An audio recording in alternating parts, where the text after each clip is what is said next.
Hi hello welcome back to my channel. അപ്പോൾ ഇന്ന് നമുക്ക് ഒട്ടും എണ്ണ ചേർക്കാതെ നല്ല സിമ്പിളായിട്ടുള്ളൊരു ഫിഷ് ഫ്രൈ എങ്ങനെ ഉണ്ടാക്കാൻ നോക്കിയാലോ. അപ്പോൾ നമുക്ക് വീട്ടിലോട്ട് പോവാം.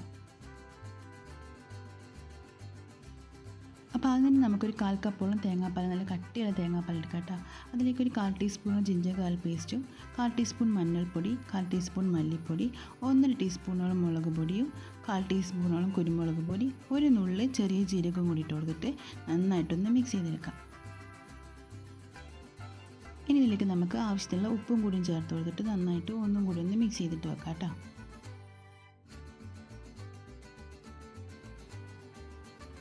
ഇനി ഈ മസാല നമുക്ക് ഇതുപോലെ കഴുകി വൃത്തിയാക്കി വെച്ചിട്ടുള്ള ഫിഷ് ഏതായാലും കുഴപ്പമില്ല കേട്ടോ. നിങ്ങൾക്ക് ഇഷ്ടമുള്ള ഏത് ഫിഷാണെങ്കിലും എടുക്കാം.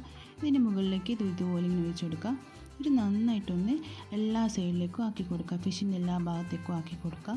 എന്നിട്ടൊരു 10 മിനിറ്റ് കുറഞ്ഞതെങ്കിലും വെക്കണം കേട്ടോ. ഇതുപോലെ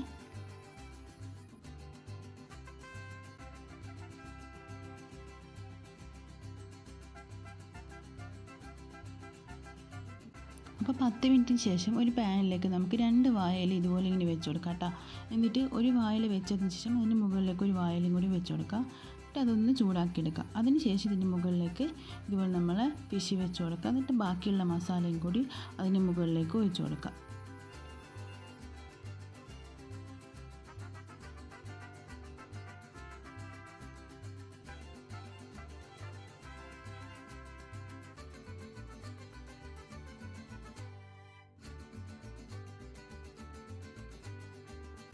ഇനി ഇതൊരു ലോ ഫ്ലെയിമിൽ 5 മിനിറ്റ് അടച്ച് വെക്കാം. ഇപ്പോൾ 5 മിനിറ്റ് കഴിഞ്ഞിട്ടുണ്ട്. ഇനി ഇതൊന്ന് തിരിച്ചിട്ട് കൊടുക്കണം. അപ്പോൾ ഇട്ട് കൊടുക്കുമ്പോൾ ശ്രദ്ധിക്കുക കേട്ടോ, പൊട്ടിപ്പോകുന്ന ഫിഷ് ഏകദേശം വെന്തിട്ടുണ്ട് ഇപ്പോൾ. അപ്പോൾ അത് വേഗം പൊട്ടിപ്പോകാനുള്ള സാധ്യതയുണ്ട്. അപ്പം നന്നായിട്ടൊന്ന് ശ്രദ്ധിച്ചിട്ട് ഇതുപോലെ ഒന്ന് തിരിച്ചിട്ട് കൊടുക്കാം. ഇനി ഇതിൻ്റെ മുകളിലേക്ക് നമുക്ക് കുറച്ച് കറിവേപ്പിലയും കൂടി ഇട്ട് കൊടുക്കാം. കറിവേപ്പില ഇട്ട് കൊടുത്തതിന് ശേഷം നമുക്ക് ഇതിനൊന്ന് തിരിച്ചൊന്ന് ഇട്ട് കൊടുക്കണം. ഈ ഒരു സമയത്ത് നമ്മൾ ഫ്ലെയിം ഫുള്ളിൽ തന്നെ വെക്കാൻ ശ്രദ്ധിക്കണം കേട്ടോ. എന്നിട്ട് നന്നായിട്ട് ഇതിപ്പോൾ നമ്മൾ ഏകദേശം നമ്മളെ ഫിഷൊക്കെ വെന്ത് വന്നിട്ടുണ്ടല്ലോ.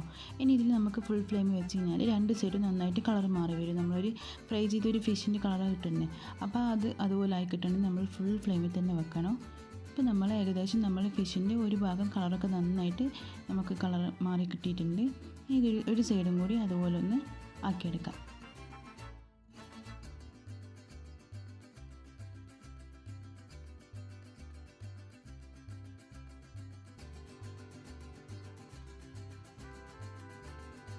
അപ്പം നമ്മൾ സിമ്പിളായിട്ടുള്ള ടേസ്റ്റി ആയിട്ടുള്ള ഹെൽത്തി ആയിട്ടുള്ള നമ്മളെ ഫിഷ് ഫ്രൈ ഇവിടെ റെഡി ആയിട്ടുണ്ട്. അപ്പോൾ എല്ലാവരും ട്രൈ ചെയ്ത് നോക്കുക. എണ്ണ ഒഴിക്കാതെ ഉണ്ടാക്കുന്നതെന്ന് വെച്ചിട്ട് ടേസ്റ്റിനൊരു കുറവില്ല കേട്ടോ. നല്ല അടിപൊളി ടേസ്റ്റാണ്. എല്ലാവരും ട്രൈ ചെയ്ത് നോക്കുക. ഇഷ്ടപ്പെട്ടിട്ടുണ്ടെങ്കിൽ ലൈക്ക് ചെയ്യാനും സബ്സ്ക്രൈബ് ചെയ്യാനും ഷെയർ ചെയ്യാനും കമൻറ്റ് ചെയ്യാനും മറക്കരുത്. അപ്പോൾ നമുക്ക് മറ്റൊരു വീഡിയോ പിന്നെ കാണാം. Bye, thank U.